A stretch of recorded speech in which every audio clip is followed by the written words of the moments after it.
Oh, you should be able to see my screen. Look at Yeah, us. Look at us. All right. Take it away. we got it. Thank you. The thumbs up on the side there. Appreciate it. You're never sure what you're looking at.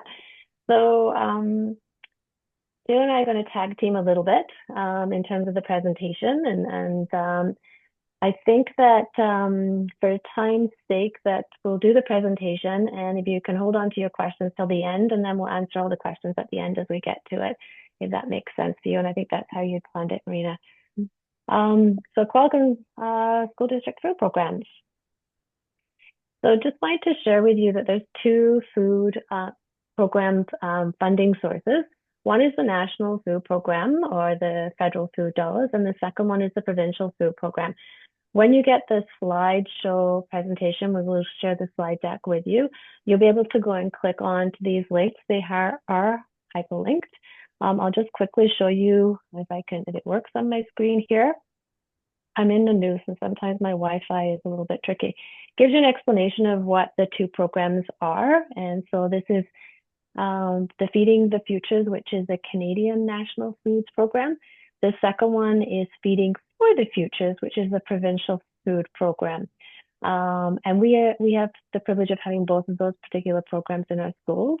They both have different, similar but different criteria. The National Food Program is very clear in its expectations in terms of they want to make sure that the food is being provided to children or students in our schools between the instructional hours or on the instructional hours. It's not for funding for foods before or after school, it is for during the instructional day. The provincial food program is a little bit more flexibility in terms of being able to support children that might need some food. And you'll see in our budget when we share the budget that we have this year that there's a little bit going to support our families outside because we know that children are not just hungry during the school day.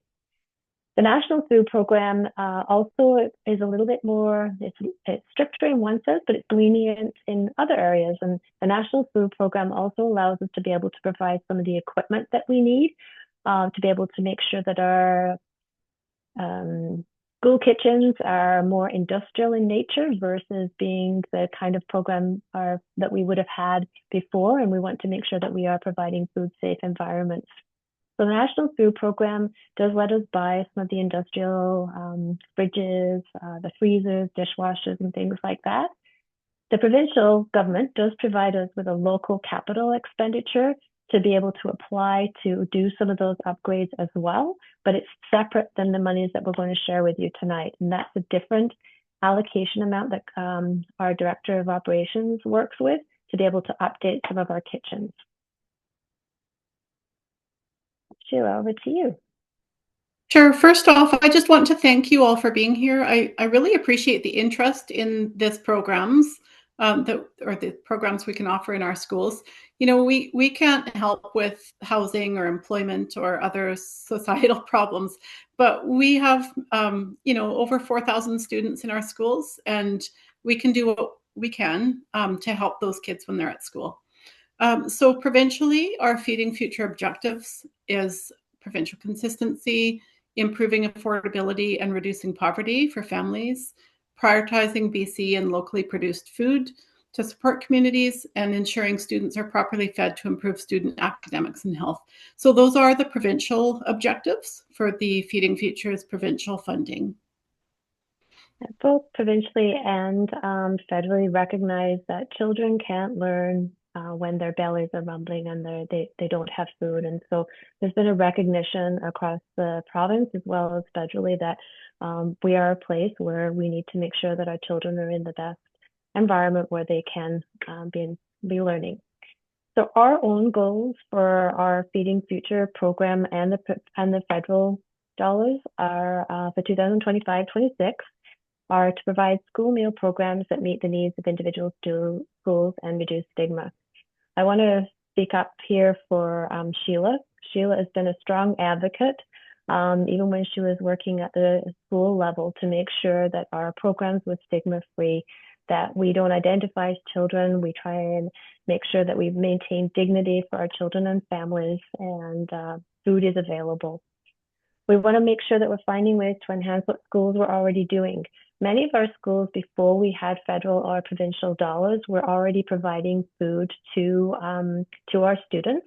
And it was done in a variety of ways, whether it was local church groups providing hampers or meals or food, whether it was our local PACs providing lunches and food and meals to our students. We had a number of things that were happening in our schools. Bolinas, for example, and you'll hear Sheila talk about this in a little minute, already had a significant food program happening at their school, and we were trying to make it more of a cafeteria, knowing that we didn't have the cafeteria means in our largest high school, but they had a pretty significant program already prior to these dollars coming in. We wanted to make sure that we were using local products as much as possible and limiting the packages and reduce waste. Our trustees are very cognizant of the environment and sustainability and making sure that we are doing our best to look at packaging and reducing the waste. And then the other part is we knew we needed to do some work with our infrastructure. So it was great to be able to have both provincial as well as federal dollars to help us upgrade our infrastructure.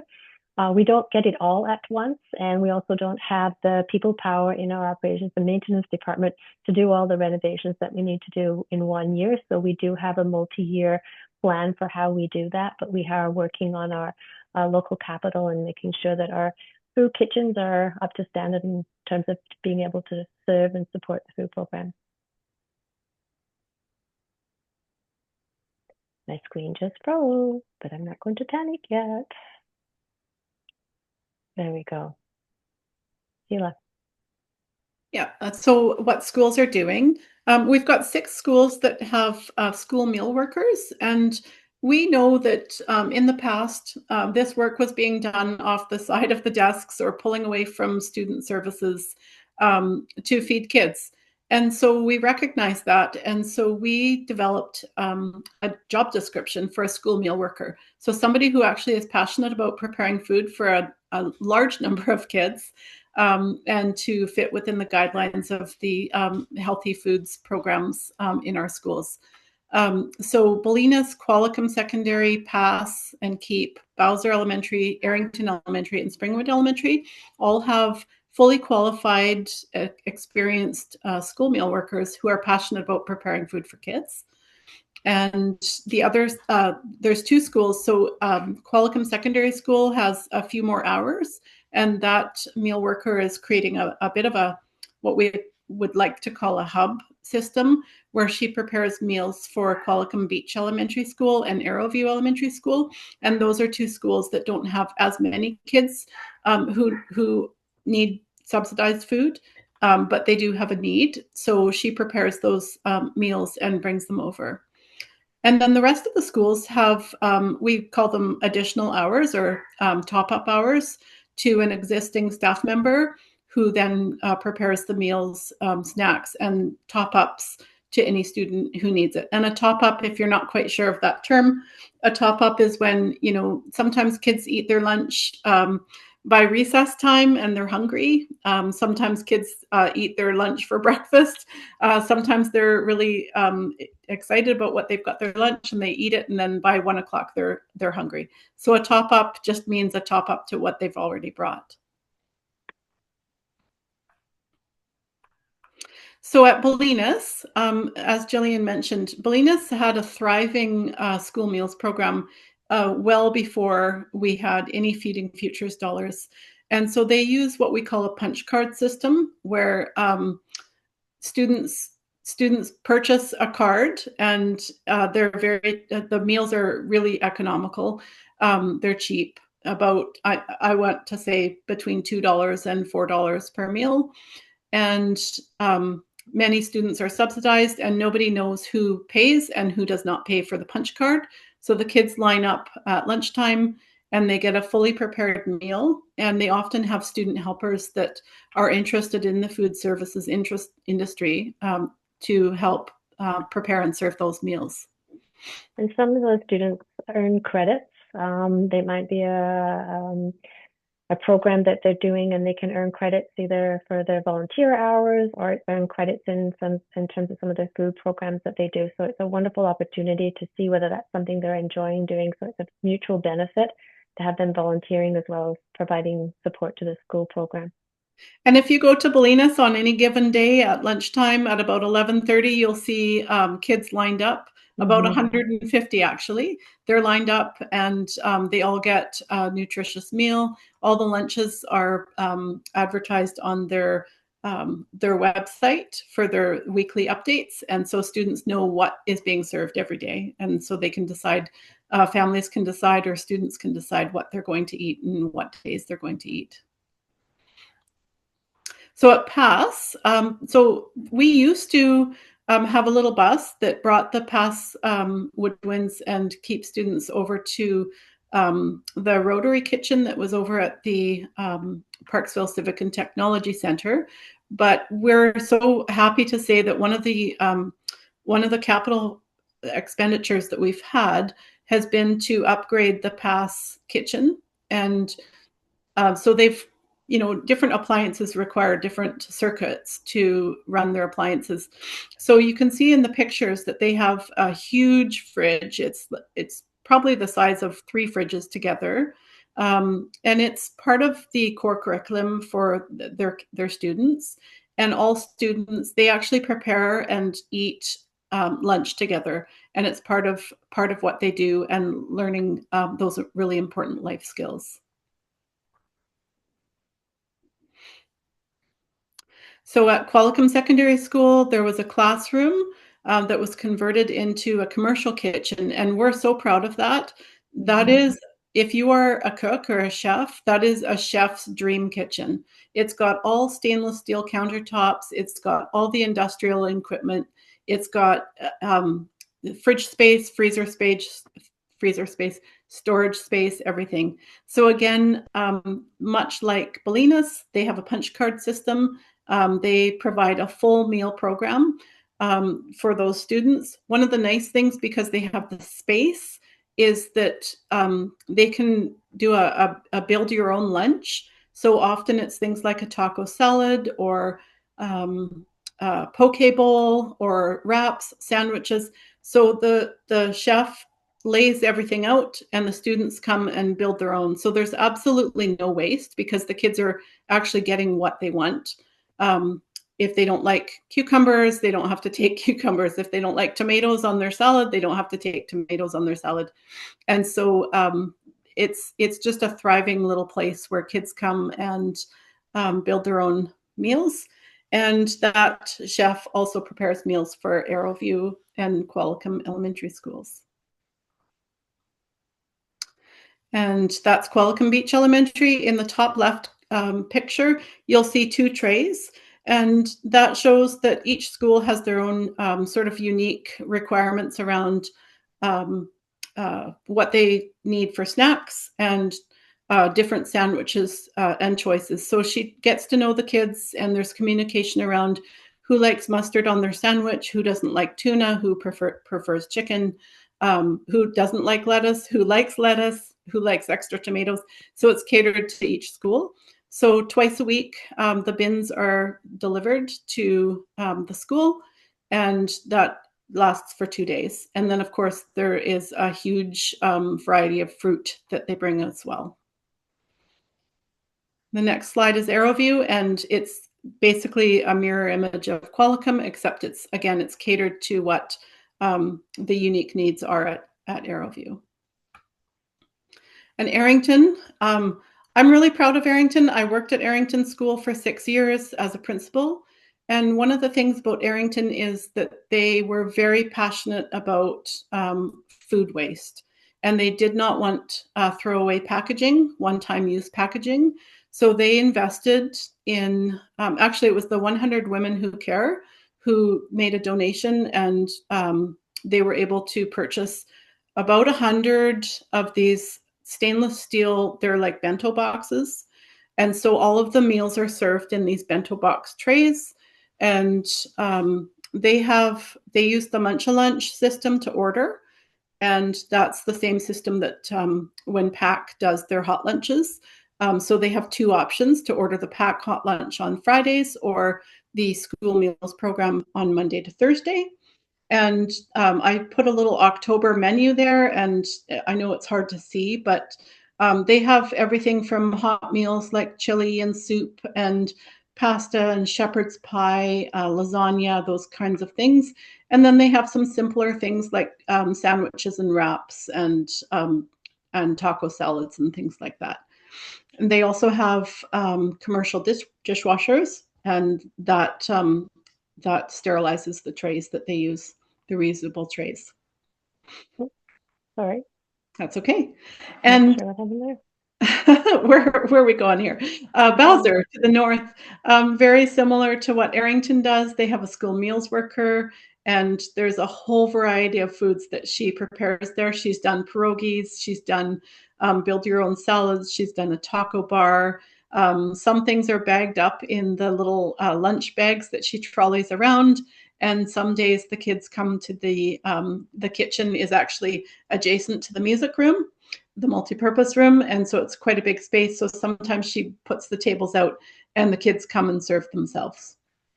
And again, Bowser is one of those schools that had a very robust thriving lunch program for many, many years. I know when Sheila and I were both up in Bowser and under different roles, we had a hot lunch program that was there during that time, and that must have been about 15 years or more ago. So another school that had been able to provide lunches for them.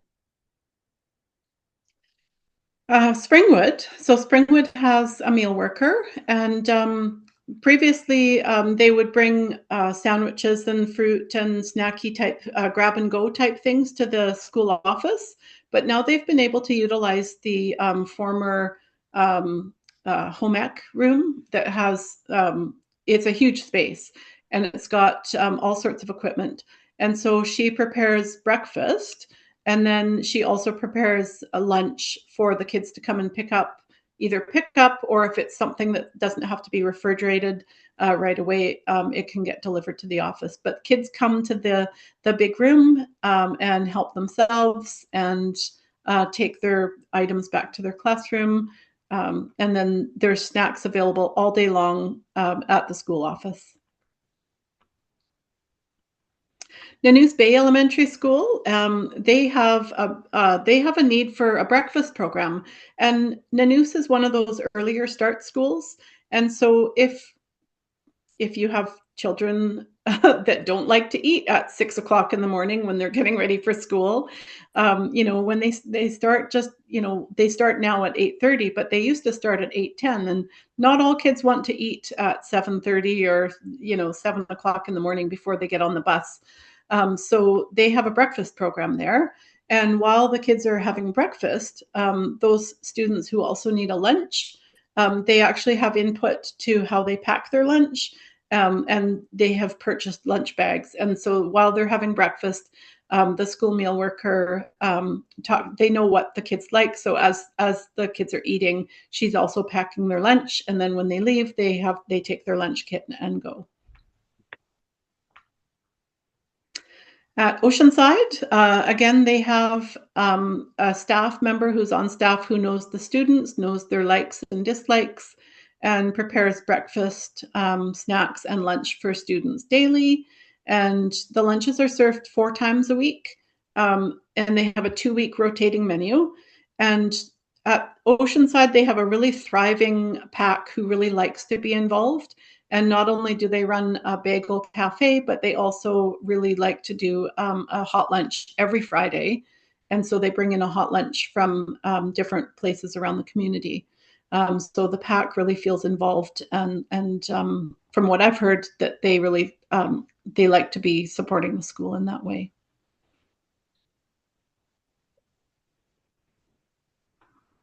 What's happening again here? That's over to Gillian. Okay. So in terms of the dollar amount that we get for the 2 different funding sources, and I'm not sure why my formatting is off here, I apologize. The Feeding Future allocation amount for this 25-26 year is $498,000 and 412. The national food dollar amount is $148,000, $180. We also had a carry forward, which I know that Deepak had been curious about, why I didn't spend the money last year on last year's food programs, that we put into a carry forward this year.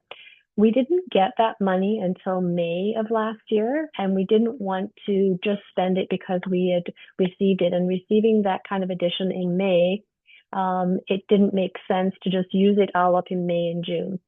So what we've done this year is put it towards some of those equipment expenses that we mentioned, that we needed some fridges, new dishwasher in one school, a new freezer in another school, so that we don't become dependent on that carry forward as being a budget item every year, that we're using it to buy some of the things that we need to have in our schools.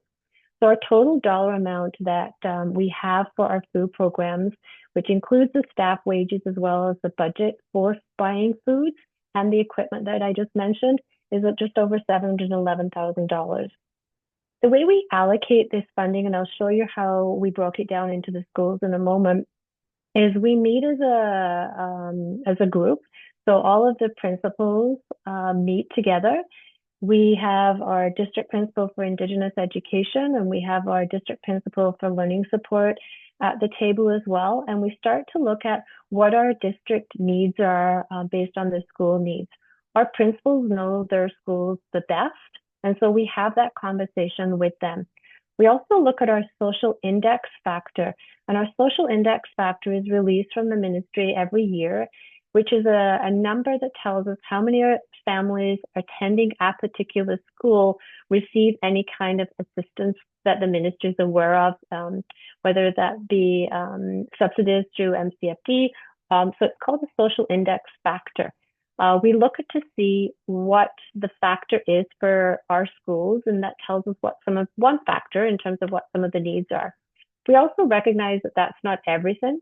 We have many families in our community who are working really hard and are just able to make it in terms of rent or mortgage payment or food. And so the social index factor is just one factor. So this is our budget. I'm not sure what's happening with my screen again here.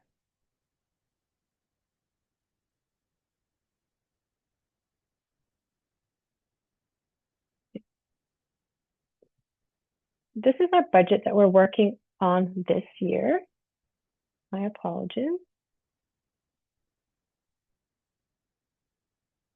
I think it's when my mouse is over on one of my screens, and then there it is. So this is our budget that we have this year. You can see that we've kept the provincial and the federal amounts separately. So for example, the way that this reads is that Bolinas Secondary School is getting $70,000 from the provincial allocation, and it's getting a federal amount of $23,000. Our current enrollment at Bolinas Secondary School, and this is excluding any international students. This money is not for our international program. So sometimes people have said, I thought Bolinas was over 1,000 students, and it is, because we have international students there. These are our students that are part of our ordinary residents, is what we call them, that the Ministry of Education is responsible for. So Bolinas TAC, you may have heard that we're over 1,000 students at Bolinas. We are, but this data is just showing the students that are part of, that live in BC. On the other column, you'll see that we put either school meals, or in the end column, it looks at what additional hours we put into each school. So those wages do come out of the provincial allocated amount, so that they have a lump sum that they can combine for their food budget. You'll see that we include in Qualicum Secondary School, we are responsible for some of Qualicum Beach Elementary and Arrowview. And so that's why, even though the enrollment for Qualicum Secondary School is less than Bolinas, and it has a lower social index than Bolinas Secondary School, the dollar amount provincially is the same, because that does equate for the Qualicum Beach Elementary as well as the Arrowview support. So just in case that question came up. The school meals for Pass Keep, we, as Sheila mentioned, our students are in a cohort where they do food courses as part of their curriculum. And so it's the teacher that's working alongside them and doing the food credits. So it's not a school meals worker. It is the teacher that does them, and they do a culinary arts type program through that particular site. And you can see the other elementary schools in there. This year, something new. We've added some of the provincial dollars to be able to support our after-school programs. As you know, we're expanding in our after-school programs, and our kiddos are also hungry when they finish school at 3 o'clock. So we put through our provincial, because that particular program does allow for that, a $4,000 amount that's divvied up between all of our sites that have the after-school program. We do provide the Hands and Hearts program with $45,000 to be able to support their budget, and those are for the hampers that go home to families every month. We provide our social worker with a dollar amount. Our district social worker works with many families, and often they're making decisions around, do I pay the rent or do I buy groceries? And so we've given the social worker some dollar amount that buys gift cards for those moments when he does need to be able to provide support to those families. There's some dollar amount that goes to district for the coordination, and that's partly the coordination work that Sheila works on. And then you'll see the federal side, that's what's including that carry forward. So it goes, we put it in the district, knowing that we're paying for some of the fridges, freezers, dishwashers, and those kind of equipment. And so you can see the totals there. These are some of the fridges that we're currently working on. Sheila, you want to talk about what we're hoping with these? Sure. What we've discovered, and I can speak for being in a school for many, many years, some kids are afraid to ask for food. And for whatever reason, we've also heard the feedback from parents that their children, it's a bit of a barrier. They go to the office, somebody has to find a key, somebody goes down to a room and opens up a door, and then they go into the fridge and they try to scrounge around for something to eat for a child who's hungry. And it takes some time, and it also is a little bit embarrassing for kids.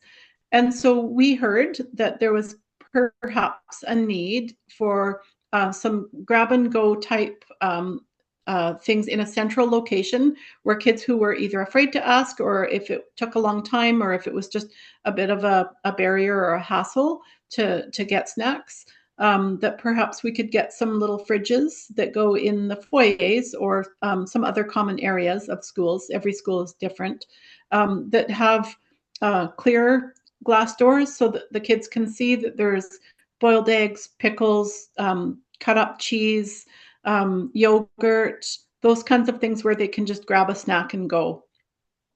And so we are looking into, and again, it's not just about plugging in a fridge into an electrical outlet in a hallway.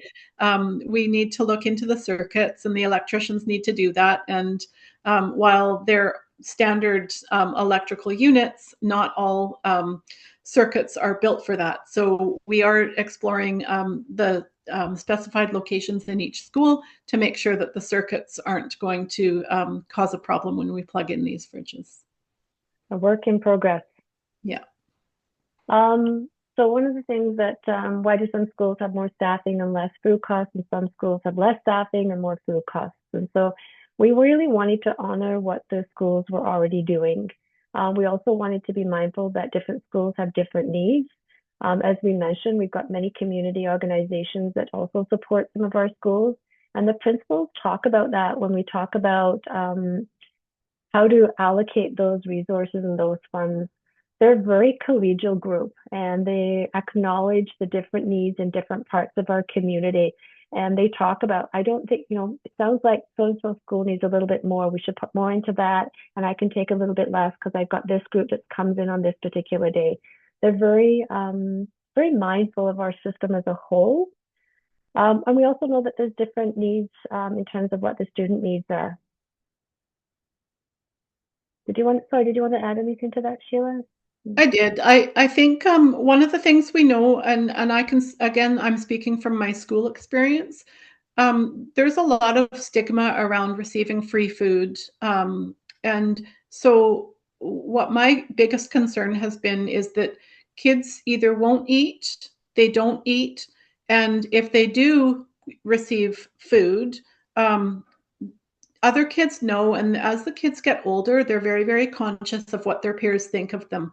And we had seen so much food in the garbage.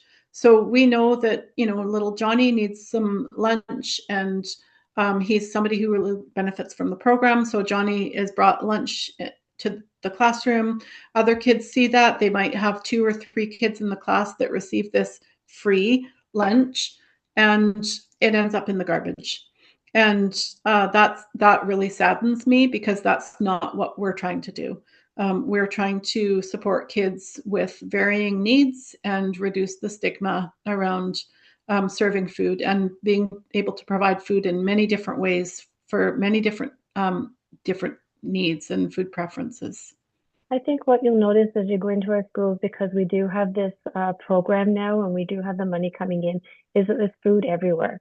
There's bowls of fruit and veggies in classrooms. There's granola bars in bowls. There's granola bars on the counter in the offices. There's food everywhere. And I think it addresses some of the concerns that Sheila mentioned. If you're hungry, and you grab something that's there, whether you've had your full meal and you just happen to be having a hungry day, it's okay. Some of our challenges that we've had, did you want to speak to this, Sheila? Or, yeah. Sure. When we have staffing, we have also people get sick, and people have lives, and people have things that they have to do. And so covering absences is tricky. We do have 2 spare school meal workers that cover those programs that have 20 plus hours in their schools. But as you can imagine, if you were to have somebody come into your house and try to, at the last minute, feed your family for the day, you're not quite sure what's in the fridge for groceries, or what the plan was, or where things are stored. It's a little bit tricky. So we do the best we can, but people do get sick. People do need to be away from time to time. Storage is a huge, huge thing.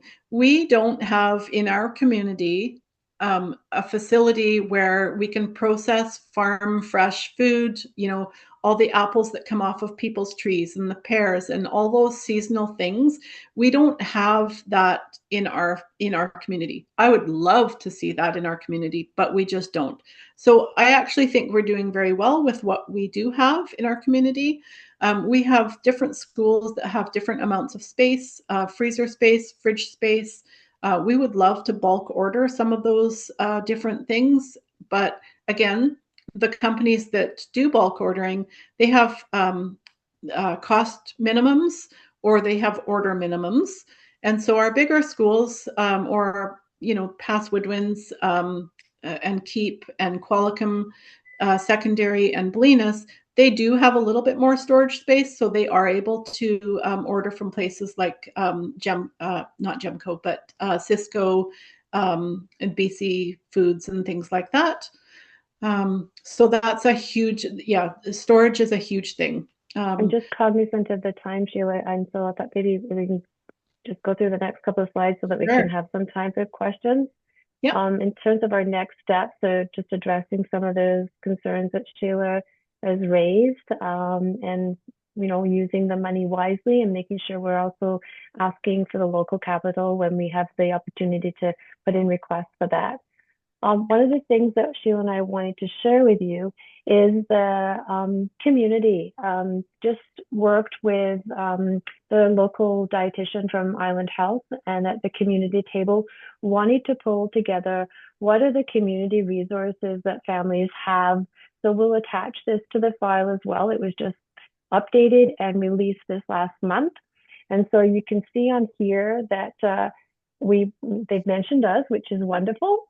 To make sure that families know that we have food programs in our school. Some of the local organizations, MANA, the community outreach, the Bradley Center, the church, the News Community Center, Day Home Society. I wasn't aware of some of these programs until they started talking about them. Knox Church, Good Food Boxes. It tells you exactly what they provide, which location or which geographical location in our community that particular organizations are serving or supporting. There's another one, Sheila mentioned the fruit tree project, which is a wonderful opportunity. I don't know about you, but I noticed this year there was so much fruit on trees. And then the SOS is a huge organization. I also wanted to mention that the SOS has just opened up their Christmas drive, and so families can register to be part of their Christmas program, which provides food as well as some gift exchange and gifts. Salvation Army and St. Stephen Church. So there's a lot of organizations within our district or in our community that provide different resources outside of the school hours. So I hope that provided some information, and pass it back over to you if there's a couple of questions that we can answer. I'm sorry we went a little bit later with our presentation piece. No, that's great. Thank you very much for that overview. So yeah, diving right into the questions. Jason, go ahead. Hi, yes. I appreciate the slides about all what the specific schools are doing. I'm going to ask more specifically about the elementary schools. It looked like perhaps New Spey Elementary had a school-wide food program on the reusable trays. That's great, but it was unclear in a lot of the slides whether the programs that were in place were for students in need or were school-wide food programs in elementary schools. I know that several of the schools do not have school-wide food programs, and what is the school district's intention towards elementary schools and school-wide food programs? Thanks. I'd like to answer that. Thanks, Jason. You know, it's interesting when you think about, you know, a group of people that don't know what schools do. And we, again, try really hard to keep things really discreet for those kids who need it and to maintain the dignity of families. So we do have a hybrid where the kids who are identified as needing the subsidized food get the food, but we also open it up to all to reduce the stigma around certain kids receiving the food. Is that at all schools or just certain schools? Sorry, could you repeat that? Oh, so you mentioned that you open it up to all students, or did I misinterpret your response? Yeah, if somebody tells their teacher that they're hungry, or they tell a support worker that they're hungry, or they go to the office and say that they're hungry, they get food. Oh, okay. Yeah, and I think, Jason, your question is, are we going to do a food program that all families can either purchase or it's subsidized? At the moment, we don't have that. Is that a goal that we can, remembering that this program for us is this is the third year, right, Sheila, that we've done this, and we had to work with our local union to get the new food school meals worker, which was great. So as we start to see successes in those programs, it's certainly something that we can move towards. And again, making sure it fits within the budget that we get from the federal and the provincial dollars. Ideally, you know, I went to school and we had a dinner lady and we had the school meal program and we had the milk and then the lunch program. And it's nice to be able to have a hot meal during the day. And if we can do that, then that's what we'll aim for. We've not been directing schools to do anything. We've said, what is it that your schools need and how can we support that? So we are in the infancy in terms of what our school meal programs look like. Everyone's not scared. Okay. Thank you. Any other questions? Jenna, go ahead. Hi, thank you. Sorry, I can't see myself. I'm a little bit discombobulated because I changed my screen around. So I guess piggybacking off of that then, Gillian, it sounds like, you know, there's a lot of kind of little things happening at different sites. I had taken an opportunity to take a look at what our surrounding districts are doing, whether that's Cowichan, Port Alberni, Nanaimo. And I'm wondering if we have, as a district, if you and Sheila have kind of like a clear goal that you can summarize that you want to move towards. So you just talked about the idea of, you know, and I remember too at Qualicum Middle, you used to be able to get like hot soup in a bun or whatever, and everybody went down and got it. And so do we have a clear, crisp goal of having like a district-wide hot food program for all students, or do we have a goal of having, you know, adequate food preparation facilities at each school, or or is that what we're hoping to work on in vision? I'm just wondering, is there something we're already moving towards, or an idea that is being worked on, or is that still in its infancy? That's a great question, Jenna, and I think that's where we're excited about this working group. We need to make sure we've got the right staff in place, and we need to make sure we've got the facilities to be able to do the work. I'll use Nanoose because we talked about Nanoose already in terms of they don't have the same kind of program as they do up in Arrington. Their facility right now won't allow somebody to, as a school meals worker, it's not equipped as an industrial kitchen to be able to do that work. If the working group talks about how do we get this in all of our schools, that's a great goal to have. We also looked at other communities as well. I know that when we first started, we don't have a food share, and I did see one of the comments that how do families navigate around in our community about all the programs that aren't available. In Nanaimo, they have loaves and fishes, and they have food share program. We don't have that kind of hub. We did use the program when we first started the Feeding Future program, and we brought sandwiches up from Nanaimo. It was great. It was very cost efficient. Unfortunately, there were soggy sandwiches, and I know I've had teenagers and I've had little ones, and soggy sandwiches don't go down very well. And so we were seeing a lot of waste, so we had to change. We are trying to meet the needs of where we currently are, but that's not to say how do we continue to improve what we have. So looking forward to the working group. I'm looking forward to hearing where we go next. Thank you. I just had a quick question before passing on to Siobhan. So today, how many students are getting meals? Sheila, do you have an exact number? I know that approximate. I don't have the exact number, but I could certainly draw that up. In this role, we get funding from the Ministry of Education, the provincial government, the federal government, and we do a lot of reports. So I probably have a report that I can draw up that shows the exact number. Yeah, I think that'd be helpful just to know where we're starting today. Yeah. I know that one of the other areas that we did, and I need to mention this because I was negligent on not mentioning it. We also work with our Indigenous Education Advisory Council on looking at what their recommendations are to make sure we're being culturally sensitive and make sure we're supporting our Indigenous students as well. And I did share with them at the last group, one of the things that Sheila has to report is the number of Indigenous students we that provide food or support for. And we struggle with that. And I mentioned that to the Indigenous Advisory Committee because that's actually identifying students rather than saying what we've talked about this whole presentation is that it should be not identifying students. It should be all students are supported. And I did share that with the Indigenous Advisory Council, whom have asked to make sure that some of the Feeding the Future funding or dollar amount goes into our Indigenous education rooms. And we've done that. But we've also said to them, we've not said or counting how many kiddos are Indigenous that have access to subsidized programs, because is that the right or wrong thing to do? So I just want to mention that as well. So we feed children when they need to be fed. And so it's a very rough number that we put in there. And I don't mean to not want to have accurate data, but when a child walks up and says, we need a sandwich, I'm hungry, our staff are giving it to them. Okay, thank you. Siobhan, go ahead. Hi, everyone. Hi, Gillian. Hi, Joanne. Just want to clarify, just on a community-based level, because I know there's lots of representatives here from all of the different schools, and you'll be taking this back to your PAC meetings.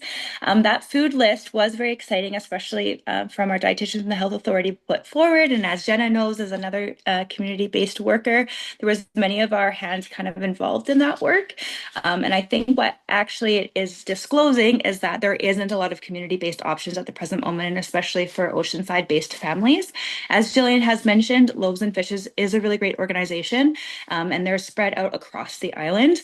And although our regional area of Oceanside is actually under Salvation Army as far as food bank access, we do know that our local food bank unfortunately has had empty shelves for quite a few months, and a lot of challenges for families, especially within our school district, to be accessing those services. However, Loaves and Fishes is an available resource, even for Oceanside families. Currently, the process would be an 8-day prior phone call appointment that can be made with the North Nanaimo based location that's just behind Costco. Costco. And it's super low barrier, very accessible for all families as long as they are able to pick up that basket. But the rest of, what has been provided on that dietitian's list, like our organization, for example, many of you know where I come from, there was many who didn't choose to be included in that list, despite the fact that we're also still doing food supports and food advocacy, just based on the fact that, nobody currently has provincial or federal funding to be able to support food programming within our district. And it was, or at least not in a long-term way, and it was super imperative that that information was continuing to be shared. It looks like a bit of a lengthy list, mainly because many personal value-centered folks put their names forward for the work that they are doing just on their personal time, but it's actually not attached to any registered nonprofits or organizations or any government agencies. Those are just lists of essentially random community members who are doing work or doing their own advocacy through their own GoFundMe or off the side of their desk. And so if there are families within your communities that are needing food access supports, especially right now when we go through the holidays, it is Loaves and Fishes that we're wanting to direct folks to. Jenna's food program up at Oceanside Church is really great, but again, usually comes at a cost. And even same with Manna with their food table currently in our community, it also comes at a cost. And so other than advocating with their own schools, with their principals and teachers, as you heard that presentation share, there isn't any other food access options in Oceanside currently for our families. And we're actually worse off for food access than we've been for quite a few decades in Oceanside. And that's unfortunately just the reality of where we're currently at. Our own organization as a nonprofit also had our food funding cost cut due to the provincial cutbacks. And the reason that we were given at a provincial level is because so much more funding is being allocated to the school districts. And so I think that that's perhaps also why the school and Gillian and others might be feeling a bit more pressure and questioning around, how food accessibility and food programs are now going to be working through the school districts, because the province has perhaps unfairly put a heck of a lot more pressure all of a sudden on the public education system to ensure that our kiddos and our families have that food access, and especially in areas like ours where we're already so desperate. So yeah, just wanted to throw that in. And of course, I'm also still a community resource to speak to about accessibility, especially with food. So thank you. Thank you. Thank you so much for joining today too. That's really helpful. I just want to address a few comments in the chat. Lisa mentioned that it seems like potentially that SOS may already be at capacity for their family hampers. So I can reach out to them just before, because I was like, oh, I'll share it on our DPAC group, but I'll reach out just to confirm that before sharing that widely.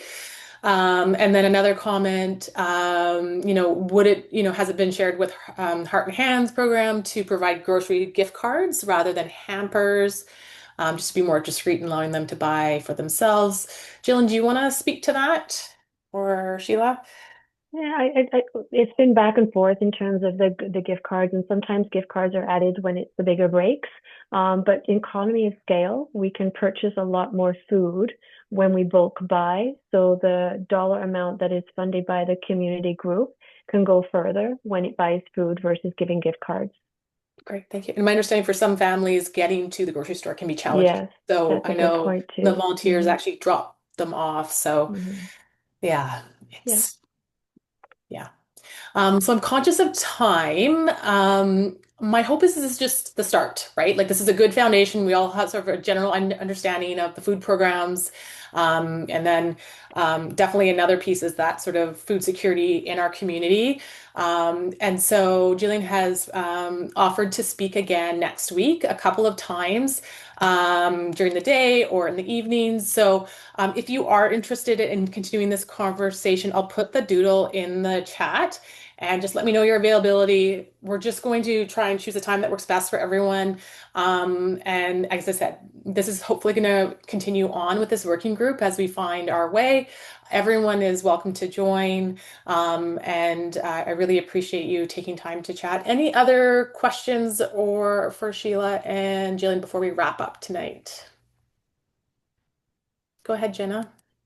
Sorry, less of a question and maybe just a comment, which I'm sure you guys are aware of, but as it's a DPAC and parent meeting, I wanted to make sure that this perspective was voiced, which is that when we're looking at these indexes and deciding on need, I think it's very important to understand that in our modern day, it's not just poverty, but there's actually a lot of time poverty and time poor. So I know a lot of families out in my area where like dad might work two jobs and mom is also working like the grocery store and then a night shift at the gas station. And so they're not actually accessing any of these services. They wouldn't show up on, any index because they're doing their all to scrape by and make all those bills paid. But it means that maybe not everything's getting into that lunch. Maybe, things are too rushed in the morning, or mom just made a grilled cheese sandwich for dinner. And so I think there is a large number of families in our district who might not be poor, but they're time poor. And so I really do love and support the idea of a real school food program and maybe the district moving in that direction. I think that that would be something to really get behind as parents and to really applaud. So I just wanted to put that perspective out there since we have your ears today. And thank you very much for coming. Go ahead, Siobhan. I'm curious, the slides that Gillian that you've shared, will that be made publicly accessible, and have the schools themselves administration seen these slides and have they approved it and agree with perhaps with what's been written on these slides preemptively? Yeah, the information is gained or got from the schools, so that's where the pictures have come from. They're actual photos, they're not clip art.